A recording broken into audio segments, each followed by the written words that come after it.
Hello everyone, welcome to our YouTube channel concept tutor. Guys, vector के last video में मैं addition of vectors में कुछ questions कराया था, सब्ट्रैक्शन ऑफ वेक्टर्स बताया था और लास्ट में दो इंपॉर्टेंट पॉइंट बताया था। That is two important question you can say. Questions ये था कि अगर minimum number of coplanar vector so that their resultant is 0, तो 3 उसका होता था। Minimum number of non coplanar vector so that their resultant is 0 के लिए 4 होता था। ये बहुत इंपॉर्टेंट क्वेश्चन थे जो जेईई में या फिर नीट में पूछे जाते हैं, है ना। आज की क्लास में मैं बेसिकली नेक्स्ट मैं मूव करने वाला हूँ, that is resolution of vector. But before that मैं एक स्टेटमेंट लिखवाना चाहता हूँ, है ना। That is multiplication of A vector by a constant number. क्या लिखवाना है? स्टेटमेंट क्या है? Multiplication of vector by constant number. ठीक है, कोई वेक्टर को अगर हम कोई कांस्टेंट नंबर से मल्टीप्लाई कर दें तो क्या होगा? Multiplication of vector by constant number. जैसे मान लो एक वेक्टर है ए जो है 2 मीटर ईस्ट। एक वेक्टर ए है जो है 2 मीटर ईस्ट। ठीक है, अगर इस वेक्टर को मैं मल्टीप्लाई कर दूँ 2a, देखो एक कांस्टेंट नंबर से मैं मल्टीप्लाई किया 2a, तो इसका मतलब क्या होगा? वेक्टर में 2 से मल्टीप्लाई होगा। क्या इसमें क्या चेंज होने वाला है? ऑब्जर्व किया जाए तो 2 मल्टीप्लाई किया तो लिखूंगा क्या?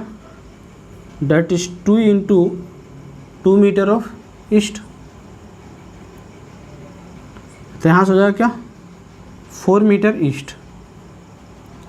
मतलब वेक्टर में क्या चेंज आया? जब वेक्टर को किसी कांस्टेंट नंबर से मल्टीप्लाई किए तो उस वेक्टर के मैग्नीट्यूड में देखो चेंज आया। पहले 2 था, अब क्या हो गया 4। मतलब मैग्नीट्यूड उस वेक्टर को उस कांस्टेंट के मल्टीप्लाई होने से उसका मैग्नीट्यूड में चेंज आया, बट उसका डायरेक्शन सेम है।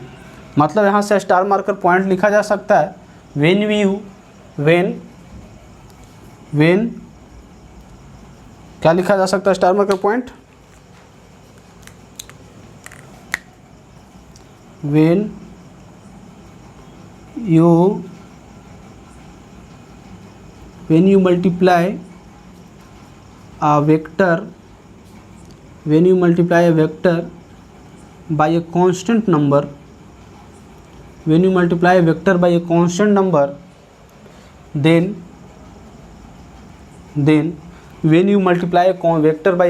number then there will not be any change. Then there will not be any change in direction of. Then there will not be any change in direction of vector.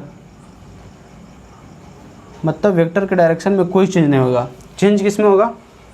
तो यहाँ से comma only magnitude change by factor of that number, है ना। उस number के factor से change होगा, by factor of that number. ठीक है, तो उस नंबर से चेंज होगा।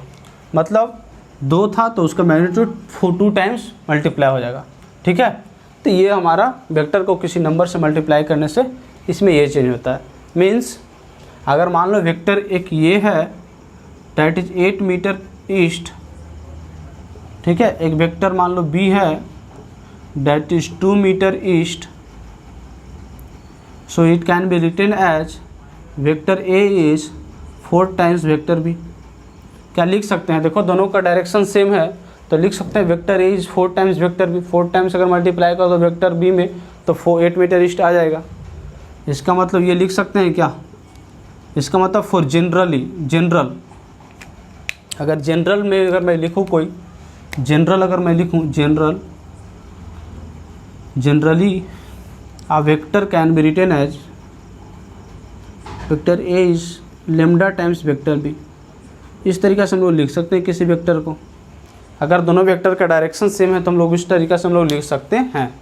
मतलब कोई भी कोलिनियर वेक्टर को हम लोग इस तरीके, कोलिनियर मतलब क्या, एक ही डायरेक्शन में है वेक्टर, कोलिनियर वेक्टर को हम लोग इस तरीके से लिख सकते हैं, या पैरेलल वेक्टर को हम लोग इस तरीके से लिख सकते हैं, राइट।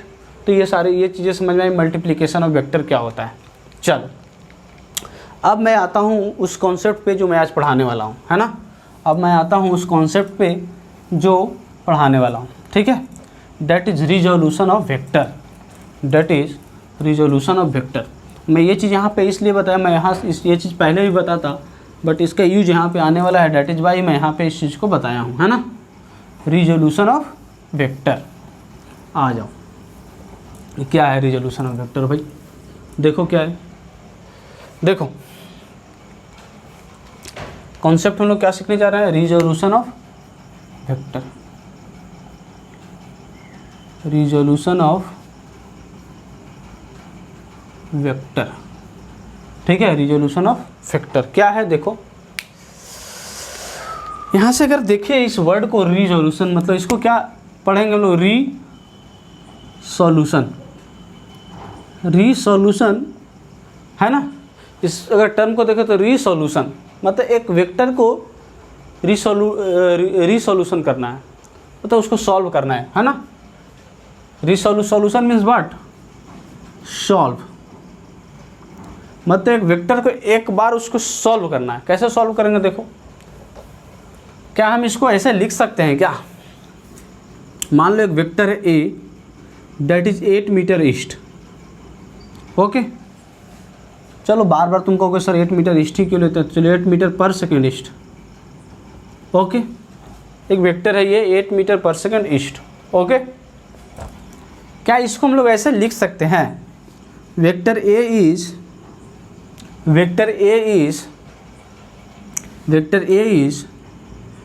2 मीटर पर सेकेंड ईस्ट प्लस 6 मीटर पर सेकेंड ईस्ट। क्या इसको हम लोग ऐसे लिख सकते हैं, 2 मीटर पर सेकेंड ईस्ट प्लस 6 मीटर पर सेकेंड ईस्ट। दोनों का डायरेक्शन सेम है इसलिए दोनों को डायरेक्ट ऐड कर दिया, कोई दिक्कत नहीं होना चाहिए। 2 मीटर पर सेकेंड ईस्ट और 6 मीटर पर सेकेंड ईस्ट। क्या इसमें कुछ चेंज लग रहा है क्या, बस क्या किया, इसको रीसॉल्व कर दिया, मतलब इस वेक्टर को रीसॉल्व कर दिया। वेक्टर 8 मीटर पर सेकेंड था, उसको 2 पार्ट में हम लोग तोड़ दिए। मतलब यहाँ से ये मतलब हुआ कि अगर कोई वेक्टर एक है दैट कैन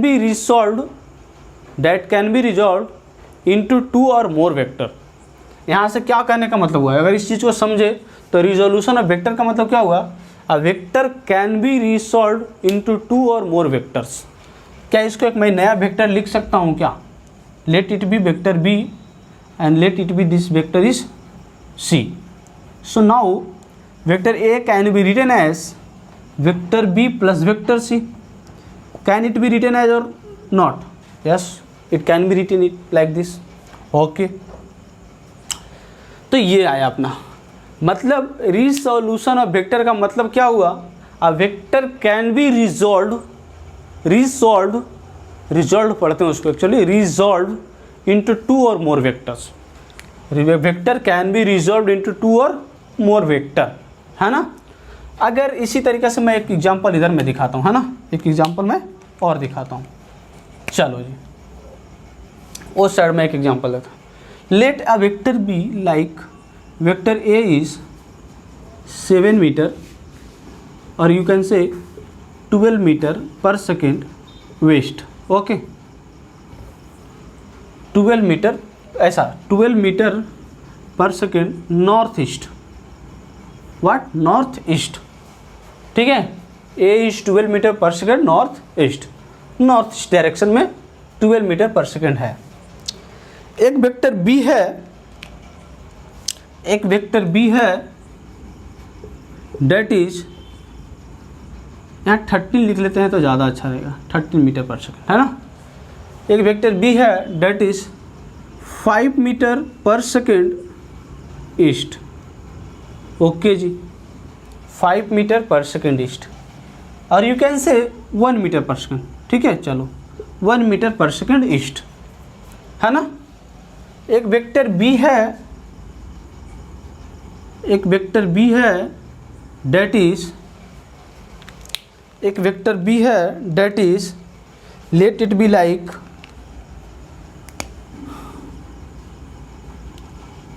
थ्री मीटर पर सेकेंड नॉर्थ।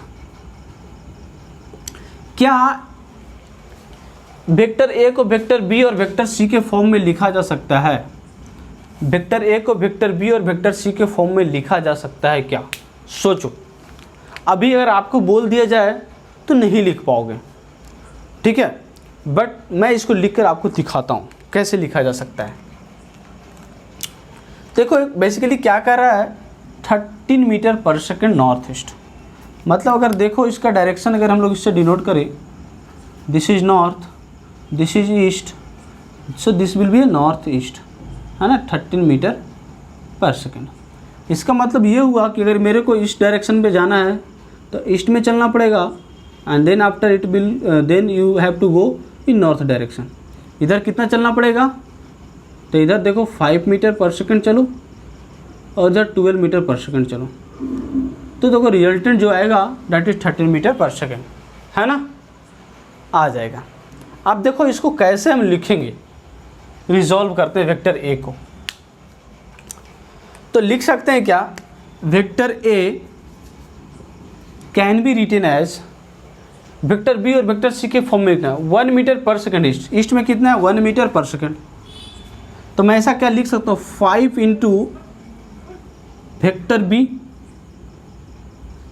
वेक्टर बी कितना है 1 मीटर पर second east, 5 into vector B लिख दिया जी, प्लस और किधर जाना है 12 मीटर पर सेकेंड नॉर्थ में जाना है, इधर 3 है तो इसको क्या लिख सकता हूँ 4 इंटू वेक्टर सी।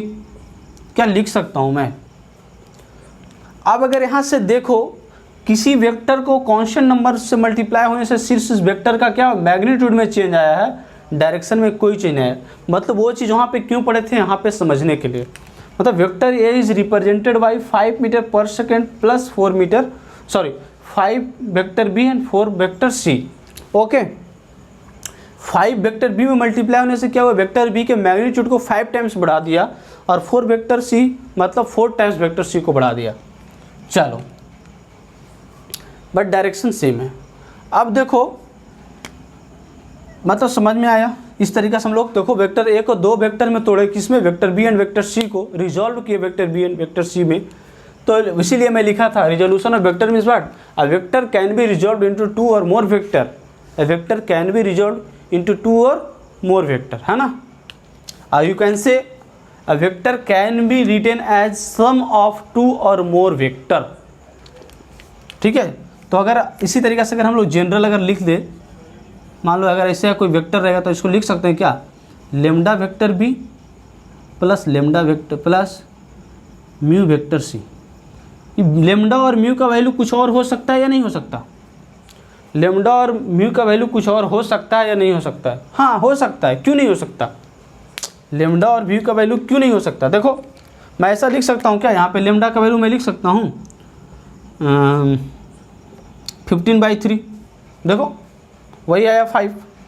4 को म्यू को लिख सकता हूँ क्या 8/2, कुछ भी लिख सकता हूँ लेमडा को, है ना, और भी वैल्यू हो सकता है। तो इस तरीके से हम लोग लिख सकते हैं vector A is resolve into vector B and vector C, so you can say vector A is written as sum of vector B and vector C, हाँ है ना। तो इस तरीक़े से रिजोल्यूशन ऑफ वेक्टर हम लोग लिखते हैं। समझ में आया होगा रिजोल्यूशन वेक्टर क्या है। तो स्टार मार्कर में कुछ पॉइंट लिखवाता हूँ, लिखो सबसे पहले लिखो यहाँ से स्टार मार्कर पॉइंट, ये सब सारे चीज़ नोट करना बाबू समझने के लिए, है ना, सारे चीज़ें नोट करना समझने के लिए। तो यहाँ से लिख सकते हो, पहले ये वाला लाइन लिखना है, पहले ये वाला जो लिखना है, vector A is lambda vector B plus mu vector C. तो ये चीज़ लिखना है क्या, star marker point, a vector can be resolved, इसको बोलते हैं resolved into 2 or more, मतलब vector can be resolve into 2 और मोर वेक्टर, और you can say a vector can be a vector can be written as sum of two और more vector. ए vector को क्या लिख सकते हैं, टू और मोर वेक्टर के सम में लिख सकता हूँ, है ना। A vector can be written as sum of two और more vector. A vector can be resolved into two और मोर वेक्टर। समझ में आया। अब देखो यही रिजोल्यूशन जो है हम लोग रेक्टेंगुलर एक्सिस के बारे में हम लोग पढ़ेंगे, ठीक है। आ जाओ, यही रिजोल्यूशन जो है हम लोग रेक्टेंगुलर एक्सिस के बारे में पढ़ेंगे। सो यहाँ पे एक चीज़ तुम और लिख सकते हो, vector A is written as the component of vector B and component of vector C. इसको कंपोनेंट भी बोलते हैं हम लोग, है ना। आगे बातें करते हैं इस पर, कोई बात नहीं, ठीक है। आ जाओ, सबसे पहले पढ़ते हैं टू डायमेंशन में किसी वेक्टर को रिजॉल्व करना, ठीक है। Resolution of vector in two dimension, resolution of vector in two dimension, ठीक है। पहले हम लोग पढ़ते हैं resolution of vector in two dimension पे, ठीक है। हम लोग किसके बारे में पढ़ते हैं, resolution of vector in two dimension, resolution of vector in two dimension. तो देखो लिखते हैं हम लोग, हेडिंग डालें, resolution of vector in two dimension, resolution of vector in two dimension. आ जाओ, टू डायमेंशन के लिए हम लोग एक कोऑर्डिनेट एक्सिस को यूज करते हैं, Y axis and X axis. चलो भाई, this is Y axis and this is X axis. Y axis को डायरेक्शन के लिए हम लोग एक यूनिट वेक्टर का यूज करते थे। याद करो, यूनिट वेक्टर में मैं बताया हूँ कि वाई एक्सिस के डायरेक्शन को डिनोट करने के लिए एक यूनिट वेक्टर को डायरेक्शन के लिए यूज करते थे, that is J cap, and X axis के लिए क्या करते थे, I cap. I cap and J cap is a unit vector representing Y direction of, that is positive Y axis, and I cap is representing, यहाँ से मैं लिख लूँ, J cap means positive Y axis. J cap कैसा vector है, एक unit vector है representing positive Y axis, and I cap क्या है, रिप्रेजेंटिंग पॉजिटिव एक्स एक्सिस, है ना। ये चीज़ें समझ में आ रही है। जे कैप पॉजिटिव वाई एक्सिस को रिप्रेजेंट करता है और आई कैप पॉजिटिव एक्स एक्सिस को रिप्रेजेंट करता है, राइट। अब देखो भाई, अब क्या है सो समझो क्या होने वाला है। मतलब एक कोई वेक्टर को दो कंपोनेंट के फॉर्म में तोड़ना है। मैं क्या करता हूँ, लो एक वेक्टर में लेता हूँ, चलो ये वेक्टर ए है और ये थीटा एंगल बना रहा है यहाँ से, ठीक है। एक वेक्टर ए है और एक थीटा एंगल बना रहा है विथ पॉजिटिव एक्स एक्सिस, ठीक है। अगर ये थीटा और ये ट्रायंगल है, मान लो ये ओ ए, वेक्टर ओ ए है और ये एल है और ये एम है, ठीक है। तो अगर ये ट्रायंगल देखें ओ ए एल या O L A, in triangle O L A, अगर right angle triangle O L A की बात करें तो ये डिस्टेंस देखो क्या है, ये डिस्टेंस क्या है बताओ, लिखेंगे तो इसको मान लो हम लिख लेते हैं ए एक्स, ठीक है, ए एक्स। तो क्या लिखेंगे हम लोग यहाँ पे, cos theta is equal to what, A X upon A is the magnitude of vector, है ना। तो यहाँ से A X is equal to what, A cos theta, A X is equal to what, A cos theta. जो A X is equal to A cos theta है, इसको बोलते हैं एक्स कंपोनेंट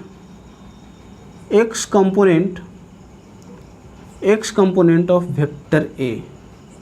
ये जो एक्स इज इक्वल टू, इसलिए मैं x यहाँ पे लिख रहा हूँ, ठीक है। X is equal to what, A cos theta is X component of vector A, okay. Similarly अगर मैं sine theta is equal to लिखूँ, that is P by B, P is this like this, तो ये A Y अगर मैं लिख लूँ तो this is also A Y.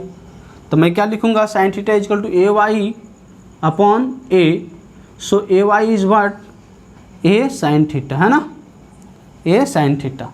इसका मतलब ये क्या हो जाएगा बताओ, ए वाई क्या हो जाएगा, Y component of vector A, Y component of vector A, मतलब वाई एक्सिस का कंपोनेंट हो गया ये vector A. Now a vector can be written as a sum of the component of two vectors, यानी vector A को हम लोग लिख सकते हैं क्या, वेक्टर ए को हम लोग लिख सकते हैं क्या, sum of the components of, vector A को हम लोग लिख सकते हैं sum of components of two vector. देखो आई कैप आई कैप एक यूनिट वेक्टर था, एक्स एक्सिस को डिनोट करा था, तो एक्स एक्सिस का हमको कंपोनेंट कितना है, ए कॉस थीटा, यानी हम लोग इसको लिख सकते हैं क्या, A cos theta I cap. I cap is representing what, I unit vector in the direction of X axis, तो यूनिट वेक्टर को रिप्रेजेंट करा। यूनिट वेक्टर बेसिकली हम लोग डायरेक्शन के लिए यूज करते थे, बताए भी थे। और plus A sine theta J cap, J cap ये unit vector representing positive Y axis, ठीक है। इसको फाइनली हम लोग इस तरीके से भी लिख सकते हैं, vector A is, A cos theta को क्या लिखेंगे, ए कॉस थीटा को क्या लिखेंगे, दैट इज ए एक्स, यानी इसको हम लोग लिख सकते हैं A X I cap and this is A Y J cap, where A X and A Y is the component, where A X component of A and Y is y component of j, और you can say i component कितना हो गया, a cos theta, और j component कितना होगा, a sin theta. तो इस तरीक़ा से resolution of vector in two dimension, मतलब अगर कोई वेक्टर दिया हुआ है तो उसको रिजोल्यूशन कैसे करते हैं, इस तरीक़ा से हम लोग करते हैं, है ना, समझ में आया होगा आपको। सिमिलरली अगर हम लोग 3 डायमेंशन के लिए देखें, ठीक है, अगर हम लोग 3 डायमेंशन के लिए देखें तो इसी वेक्टर को हम लोग किस तरीक़ा से लिख सकते हैं, मतलब अगर हम लोग 2 डायमेंशन नहीं, कितने डायमेंशन के लिए देखना है, 3 डायमेंशन के लिए। चलो मैं यहाँ पे लिखता हूँ THREE, 3 डायमेंशन के लिए लिखना है। इसका मतलब vector A can be written as A X I cap, A Y J cap plus A Z K cap. A X क्या हो गया, एक्स कंपोनेंट हो गया, है ना, ए एक्स क्या हो गया, एक्स कंपोनेंट हो गया, ए वाई क्या हो गया, वाई कंपोनेंट हो गया, ठीक है, और ए जेड क्या हो गया, जेड कंपोनेंट हो गया, ठीक है। तो ये एक्स कंपोनेंट, वाई कंपोनेंट और this is Z component. X component के लिए यूनिट वेक्टर यूज करते हैं, that is I cap, Y component को यूज करने के लिए J cap and this is K cap. Understood, समझ में आया होगा आपको, बिल्कुल आया, कोई दिक्कत कोई परेशानी कुछ भी नहीं, तो ये आया अपना, ठीक है। तो 3 डायमेंशन के लिए हम लोग को अगर जब रिजॉल्व करना रहेगा वेक्टर को, तो हम लोग को आई कैप, जे कैप और के कैप में हम लोग वेक्टर को लिख सकते हैं। चलो जी, अब आगे बढ़ते हम लोग, थोड़ा सा आगे बढ़ के हम लोग पोजीशन वेक्टर सीख लेते हैं लिखना, है ना, पोजीशन वेक्टर लिखना सीख लेते हैं। How to write position vector, how to write position vector, heading डालना है क्या, how to write position vector. Heading क्या है भाई, how to write position vector, how to write position vector, है ना, how to write position vector. चलो कैसे हम लोग पोजीशन वेक्टर को लिखेंगे, ठीक है। देखो मान लो ये कोऑर्डिनेट एक्सिस है और कोई पॉइंट है यहाँ पे P, दिस इज O, और इसका कोऑर्डिनेट दिया हुआ है x1 या फिर यू कैन से x, y एंड z, ठीक है। उसका पोजीशन जो दिया हुआ है x, y एंड z दिया हुआ है, तो ओरिजिन का कोऑर्डिनेट क्या हो जाएगा 0, 0, 0, ठीक है। तो अगर हम लोग इसको लिखें वेक्टर OP, वेक्टर OP, तो अगर इसका कोऑर्डिनेट लिखना है तो क्या करेंगे हम लोग, position of P minus position of O, क्या लिखेंगे, position of P minus position of O। अब देखो इसको कैसे लिखेंगे, position of P X axis में डेट इज आई कैप, तो आई कैप के साथ क्या लिखेंगे, x minus 0, position of x is P and position of origin is 0। Coordinate कौन सा लिखेंगे, I cap plus what, position of P that is y minus 0 j cap, similarly z minus 0 k cap. यानी यहाँ से हम लोग का position क्या हो गया, वेक्टर OP का पोजीशन क्या हो गया, x i cap, y j cap and this is z k cap. This is the position vector, this is the position vector, this is the position vector of point P। तो अगर इसको हम लोग आप vector लिख देंगे तो किस तरीके से वेक्टर ये हो जाएगा भाई, ये वेक्टर कुछ इस तरीक़ा से हो जाएगा, है ना, ये वेक्टर कुछ इस तरीक़ा से हो जाएगा। ओके चलो, ये पोजीशन वेक्टर था। अगर मान लो अगर ऐसा आपको दिया रहा है, फॉर एग्जांपल अगर दिया हुआ है, मान लो OP वेक्टर दिया हुआ है